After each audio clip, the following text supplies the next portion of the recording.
name is Al-Hamid Muhammad, and I want to have this interview for machine learning, for the job of machine learning. Okay, have a seat. Okay, thank you. Do you hold any certificate in machine learning? Yeah, I do have certificates. I have uploaded to the website. I have a certificate in AWS in clouding, and a certificate in machine learning, supervised and unsupervised. These certificates have helped me to solidify my theoretical knowledge. So yeah.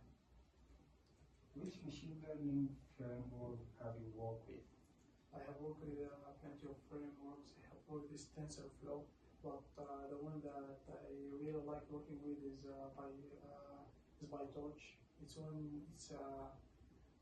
very detailed and very fluid. I have been expert working with it. Can you explain the difference between supervised and unsupervised learning? Supervised learning is when you train labeled data, and unsupervised is when you train unlabeled data. So, main difference. How do you evaluate the performance of machine learning model? The performance of machine learning models depends on the type of problems we are solving. So, for classification tasks, I would commonly recommend to use metrics like accuracy, precision, recall, and F1 score. What steps would you take to prevent outfitting the machine learning models? I use several techniques like split the data and training and validation sets, and then monitoring on model performance on both. If the model performs well on the training data but poorly on the validation data, it's a sign of overlifting. Can you describe machine learning projects you have worked in the past and your role in it?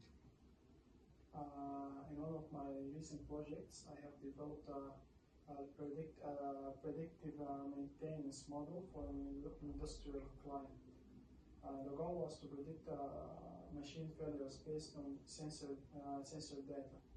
I was responsible for collecting and processing the data, feature engineering, and selecting the appropriate machine learning algorithms.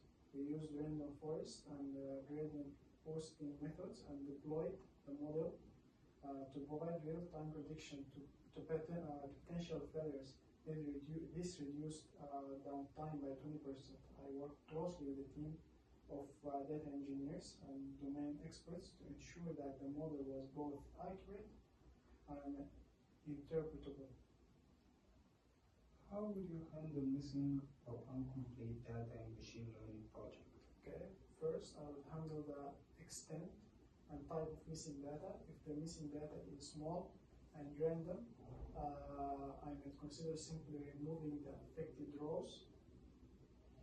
If there is a significant portion of missing data, I would consider inputting the missing values based on the distribution of data or using a model-based imputation method.